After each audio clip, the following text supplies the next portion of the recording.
Hey folks, Olivia Barbalescu here from Feral Woman to read you my newest essay. This one is titled, Are Your Friends Negging You?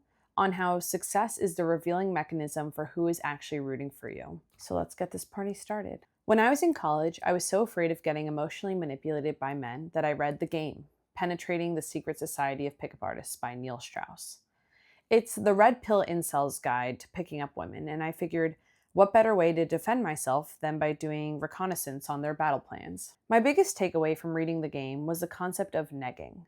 Negging is an emotional manipulation tactic where, typically, a man gives a backhanded compliment to undermine a woman's confidence. The goal is that, hopefully, by making her feel insecure, she'll crave his validation.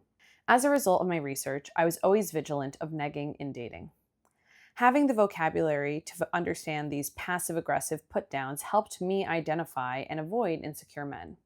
I realized with time that many of my girlfriends didn't know about negging, but once I introduced them to the topic, they had a light bulb moment.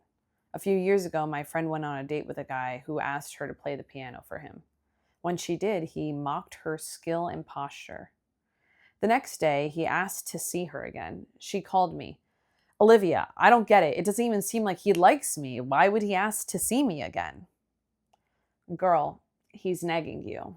While I'm really good at avoiding negging in my dating life, I recently realized it can happen platonically too. Last month, an essay I wrote titled Men Aren't Needed Anymore and They're Struggling to Adapt to Being Wanted went mega viral when a big Instagram account licensed part of it for a post.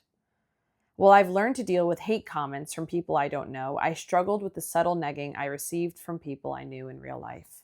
I got tons of messages like, oof, rough title, or this was surprisingly well written, from guys I had labeled as nice. Either they had girlfriends or read books or were in the minority of guys not doing rape jokes at my stand-up comedy open mic. I always imagined negging would come from the men that called women females and focused on biological differences between the genders. I was upset to realize the few men I had believed to be allies were culprits after all. The day my essay went live, I went to a literary salon in Brooklyn. There, people read their writing aloud, anything from fantasy to personal essays. I had been a few times, and it had felt more supportive than a traditional stand-up comedy open mic. People came for the whole evening, sat through the readings, and then hung out after. As someone who spends a lot of her time writing alone, I was excited to be a part of this community. At the salon, I saw Brooks, anonymized, a guy I had met at one of the previous salons. He was deeply enmeshed in the community, and we were new friends. As the first reader took the stage, he slipped into the seat next to me, saying, "Am I allowed to sit here? I heard you can't be seen with men." Ah! He saw my essay get published. Countering his friendly fire, I confided in him that the hate comments were getting to me. He said, "Well, I know a lot of people here follow that account, the one that had published my work, but I would never read that AI slop." This was a classic example of negging, but in the moment I was stunned, so I tried to laugh it off. Later in the evening, I read an essay about feeling misplaced in today's dating scene. Afterwards, Brooks approached me, saying, "No offense, but that was really close to stand-up comedy. An insult here, as stand-up was explicitly banned." I thought he must be joking, as anyone with half a brain cell would never have registered my performance as such.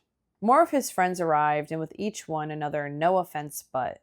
They kept piling on, saying how they were texting during my performance, debating whether my essay was allowed.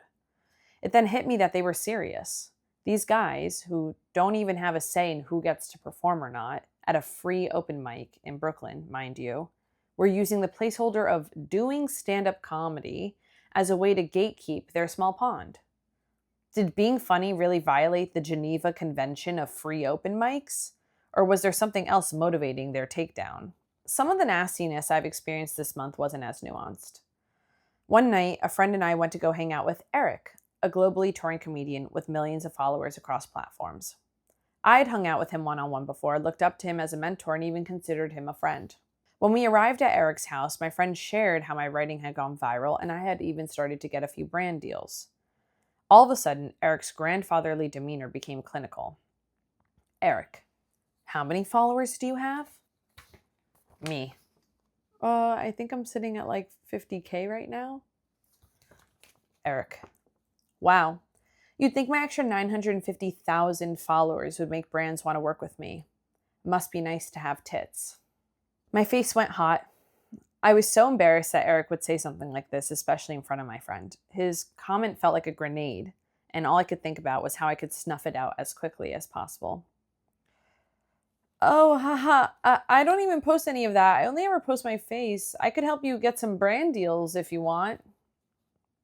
It felt as if I was playing with a toy and someone had ripped it from my hands just because I had it and he didn't.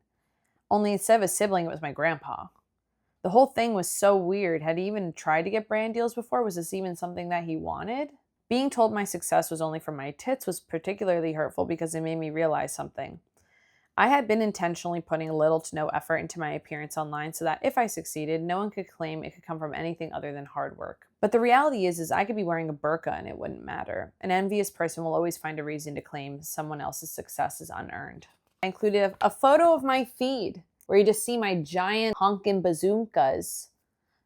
That got me, my brand deal with a water flosser. I had told myself Eric was safe since he was married and had a kid.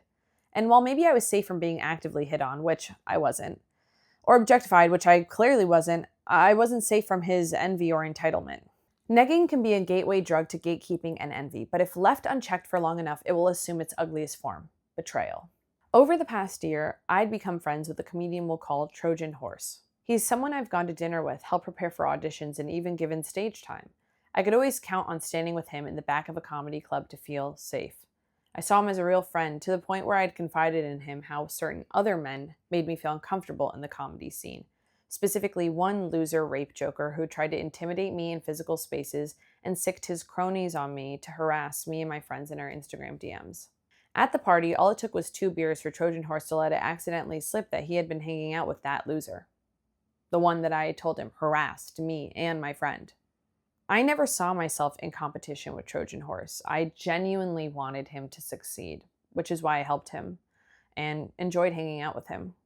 But that night at the party, I realized he had been competing with me. Only before, in his eyes, he was winning. At the time, I was a new act at a comedy club he already performed at. We had similar social media followings. But now the dynamic had shifted, and that made me a threat. I felt like shit for a month where I should have been celebrating. I had sparked jealousy and envy everywhere from the low-stakes literary community to world-touring comedians. And their passive-aggressive, or in Eric's case, aggressive, put-downs took a toll on me. Success is the revealing mechanism for how people feel about you. I wish I could say I have a long list of friends that have stuck with me through seasons of success and failure, but I don't.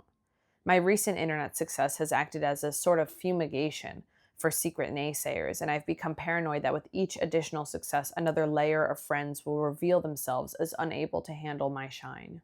For weeks, I stewed, angry and ashamed and embarrassed that I hadn't stuck up for myself, for not spotting these guys sooner, for not clapping back. I finally let up on my self-flagellation when, in response to the tits situation, a friend told me, "Oh, I'd have done the same thing. You fawned." Apparently, fight, flight, and freeze have a fourth sibling, fawn.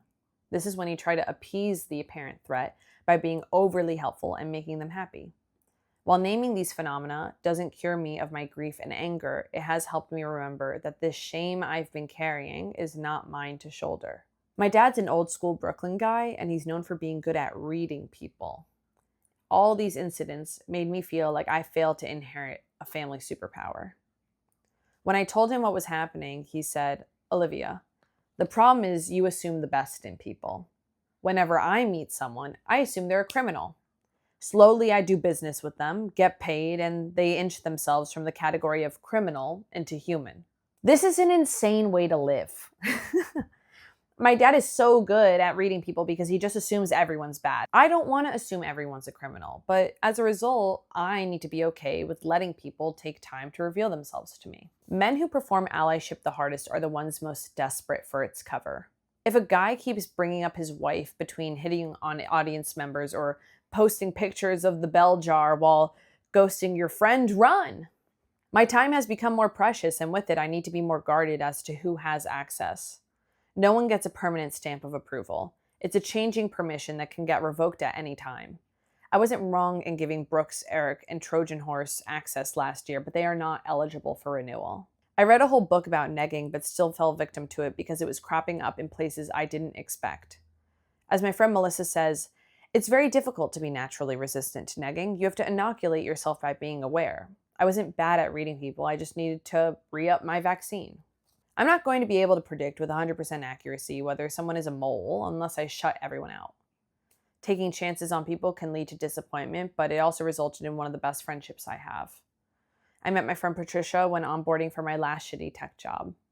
Over the past 2 years, she's watched me pursue stand-up comedy and writing, always rooting for me, coming to shows, taking me to dinner, and celebrating each and every one of my successes. A few weeks ago, I invited her over to my house. Before she even got to sit down, I launched into a tirade that eventually became the thesis for this essay. When I let it slip I had hit 50K on Instagram, she stopped me in my tracks. "Olivia," she said. "We hit 50K? Me. "Yeah, it's whatever, but did you hear what Eric said?" Back to Patricia. "Olivia, we hit 50K? I'm shaking. I need to jump up and down in a circle. Do you want to do it with me?" Patricia stood up, making it clear that she was going to celebrate whether I was going to join or not. She offered me her hands, and I looked at them, but for a moment I hesitated. I felt guilty, as if I had a rationed number of celebrations and wasn't sure if this small accomplishment qualified.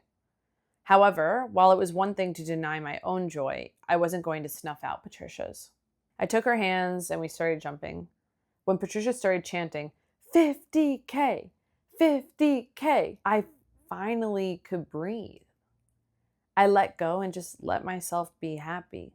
These negs, insults, and betrayals are not reflections on my inability to choose good people, but they have informed me of who to spend time around.